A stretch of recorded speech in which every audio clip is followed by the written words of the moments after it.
5.1 overview. The previous chapter gave us an understanding on how a company evolved right from the idea generation stage to all the way till it decides to file for an IPO. The idea behind creating the fictional story in the previous chapter was to give you a sense of how a business matures over time. This emphasis obviously was on the different stages of business and funding options available at various stages of business. The previous chapter gives you a perspective of what a company would have gone through before it comes out to public to offer its shares. This is extremely important to know because the IPO market, also called the primary market, sometimes attracts companies offering their shares to public without actually going through a healthy round of funding in the past. Few rounds of funding by credible venture capitalist and private equity firm validate the quality of the business and its promoters. Of course, you need to take this with a pinch of salt, but nevertheless it acts as an indicator to identify well-run companies. 5.2 Why do companies go public? We closed the previous chapter with a few very critical questions. One of which, why did the company decide to file for an IPO? And in general, why do companies go public? When a company decides to file for an IPO, invariably the main reason is to raise the funds to fuel their capex requirement. The promoter has three advantages by taking his company public. One, he is raising funds to meet the capex requirement. Two, he is avoiding the need to raise debt, which means he does not have to pay finance charges, say loan, which translates to profitability. And three, whenever you buy a share of a company, you are in essence taking the same amount of risk as the promoter is taking. Needless to say, the proportion of the risk and its impact will depend on the quantity of shares you hold. Nonetheless, whether you like it or not, when you buy shares, you also buy risk. So when the company goes public, the promoter is actually spreading his risk amongst a large group of people. There are other advantages as well in going for an IPO. It is one, provide an exit for early investors. Once the company goes public, the shares of the company start trading publicly. An existing shareholder of the company could be promoters, angel investors, venture capitalists, private equity funds can use this opportunity to sell their shares in the open market. By selling their shares, they can get an exit on their initial investment in the company. They can also choose to sell their shares in the smaller chunks if they wish to reward employees. Employees working for the company would have shares allotted to them as an incentive. This sort of arrangement between the employee and the company is called the employee stock option. The shares are allotted at a discount to the employees. Once the company goes public, the employees stand a chance to see capital appreciation in the shares. Few examples where the employee benefited from employee stock option would be Google, Infosys, Twitter, Facebook, etc. 3. Improve visibility. Going public definitely increases visibility as the company has a status of being publicly held and traded.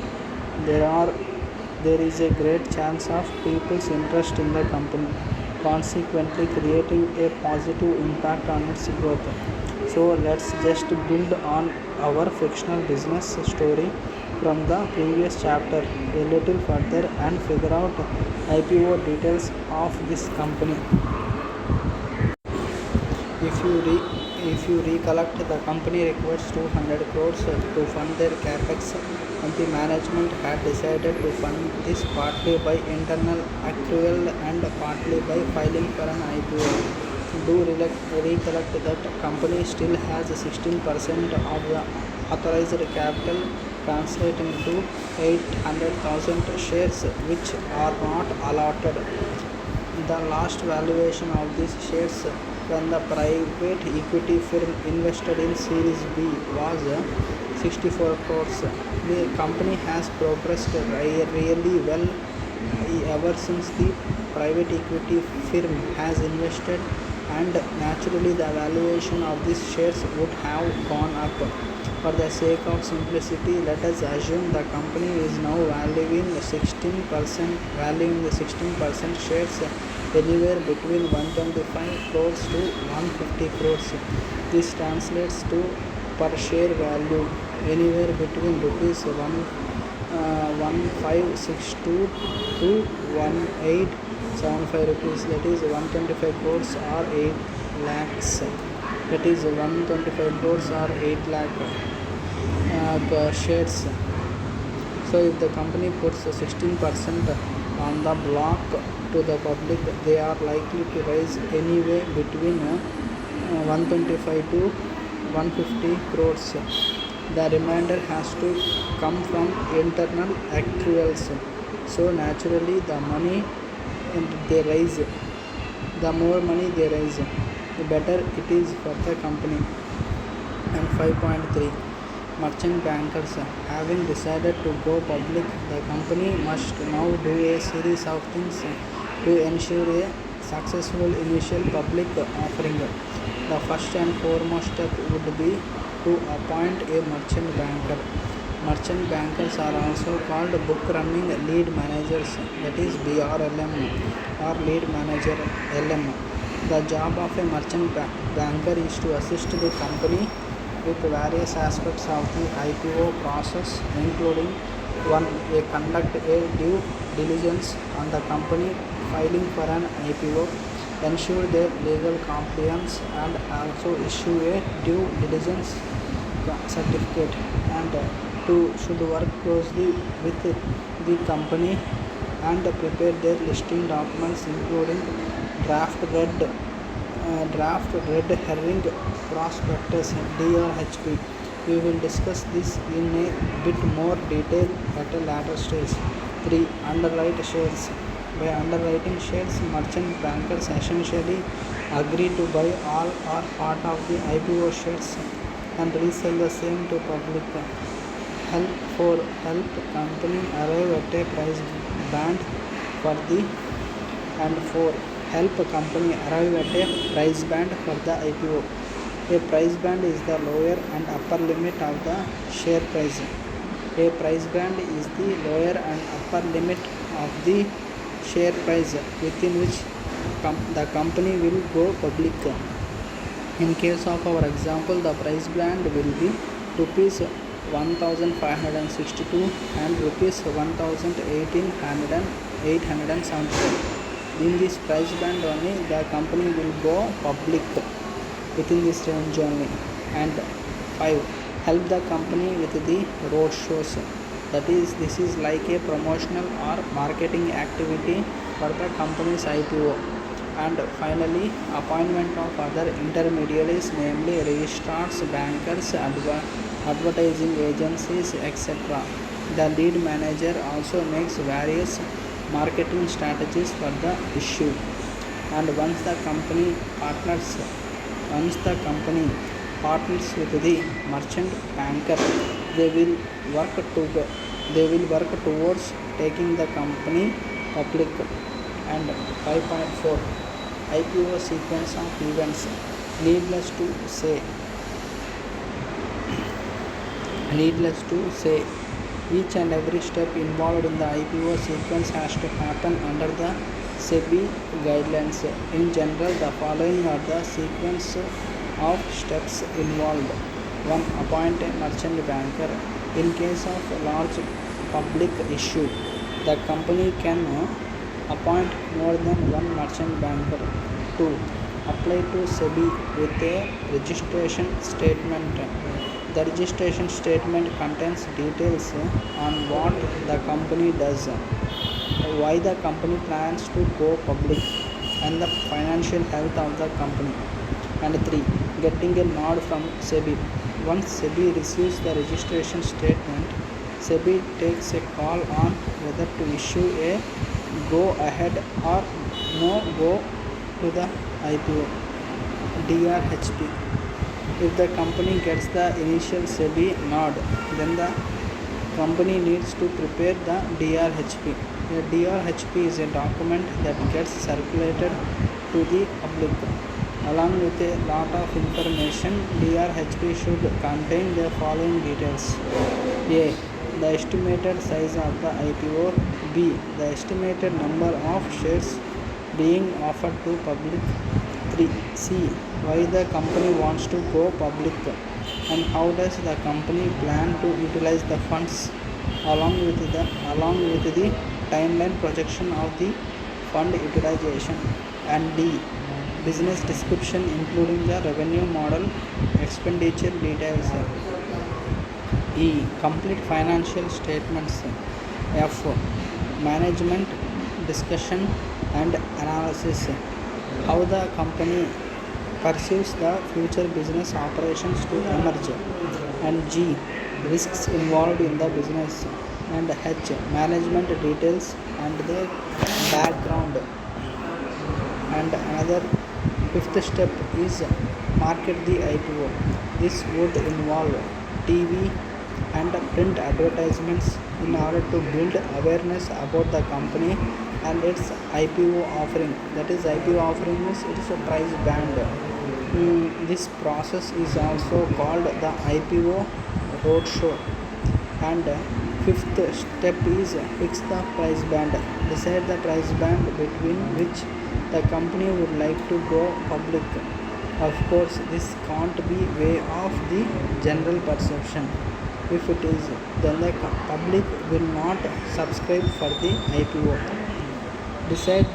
Fix the price band. Decide the price band between which within this range only the company would like to go public. Of course, this can't be way off the general perception.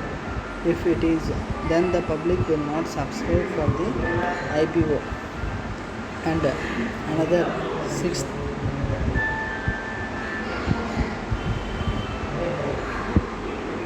seventh step is book building.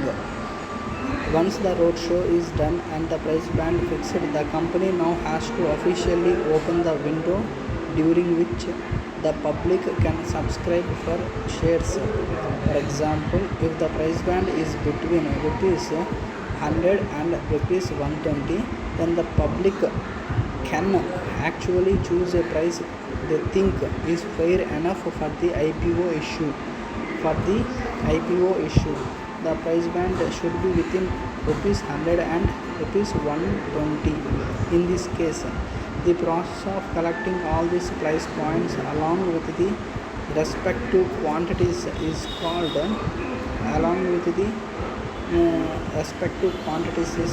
book building. Book building is pursued as an effective price discovery method. And eighth step is closure. After the book building window is closed, generally open for few days. Book building window is open for few days. Then the price point at which the issue gets listed is declared. The price point, not price band, it is the price point, is usually the price at which maximum bids have been received.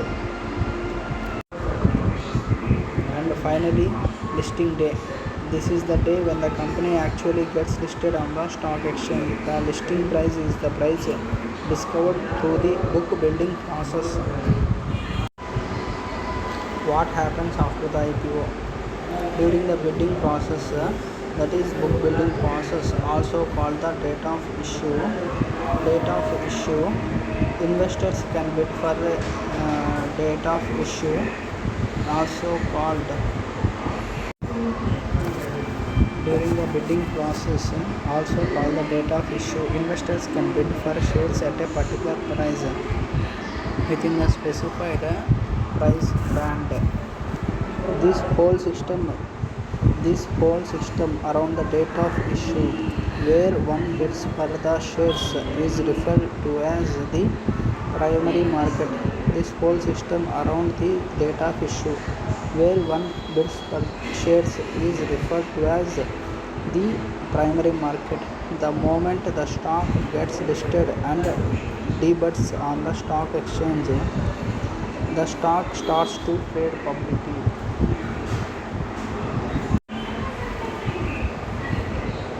The stock starts to trade publicly. This is called secondary markets. Once the stock transitions from the primary markets to secondary markets, the stock gets traded daily on the stock exchange. People start buying and selling the stocks regularly. Why do people trade? And why does the stock price fluctuate? Well, we will answer all these questions and more in the subsequent chapters. And 5.6, a few key IPO jargons. Before we wrap up the chapter on IPOs, let us review few important IPO jargons. What is under subscription? Under subscription, let's say the company wants to offer 100,000 shares to the public. During the book building process, it is discovered that only 90,000 bids were received.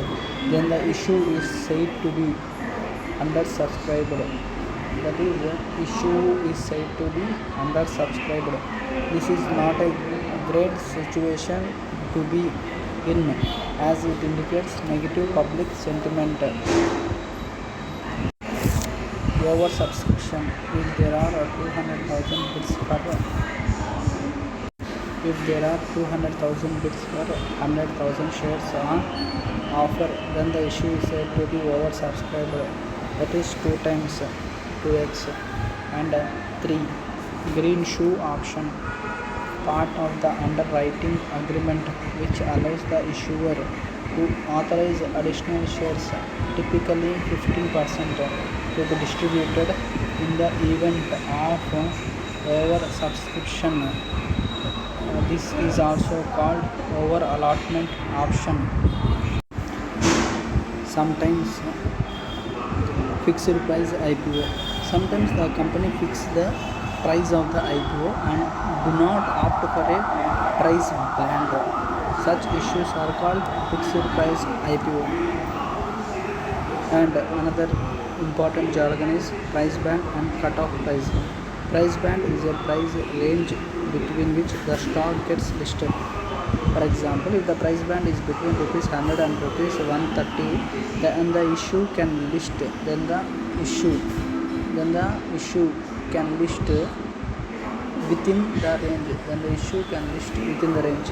Let's say it gets listed at rupees 125, then the rupees 125 is called the cutoff price.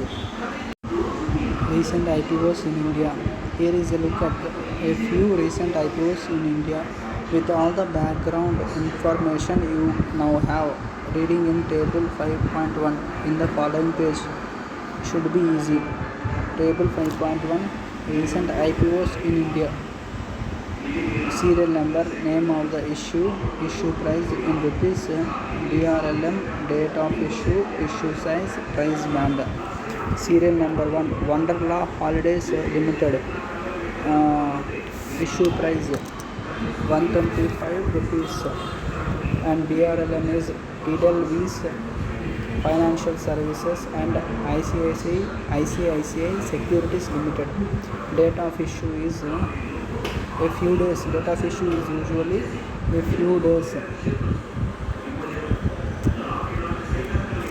21/4/2014 to 23/4/2014. Issue size 14,500,000 shares. Price band is 115 to 125. 2. Name of issue, Power Grid Corporation of India Limited. Issue price is 90 rupees. BRLM, SBI, Citi, ICICI, Kotak, UBS. Date of issue. Date of issue 3/12/2013 to 6/12/2013. Issue size is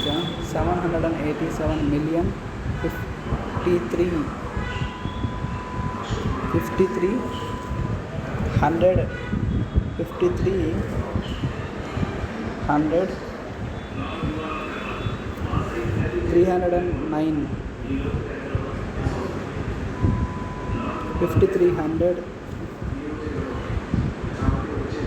5309 lakh shares.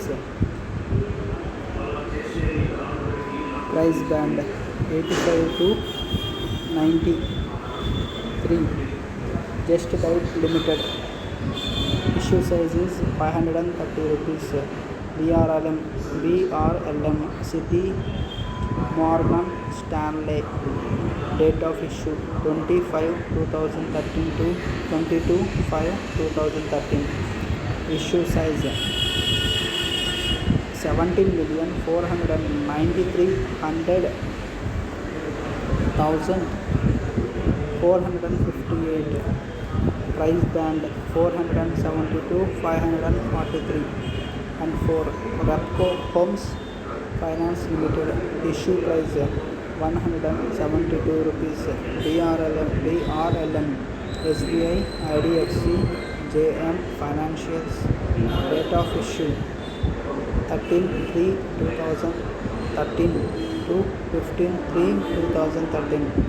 Issue size 1,57,20,262 shares. Price band is 165 to 172 rupees. And 5. Issue name of the issue V-Mart Retail Limited. Issue price 210 rupees. BRLM Anand Rathi. Date of issue 1/2/2013 to 5/2/2013. Issue size is 4,496,100,000 shares. Price band is 195 to 215 rupees. Source NSE India as of June 2014. Key takeaways from this chapter. 1. Companies go public to raise funds, provide an exit for early investors, reward employees, and gain visibility. And 2. Merchant banker acts as a key partner with the company during the IPO process. And 3. SEBI regulates the IPO market and has the final word on whether a company can go public or not. 4. As an investor in the IPO, you should read through the DRHP to know everything about the company. Most of the IPOs in India follow a book building process.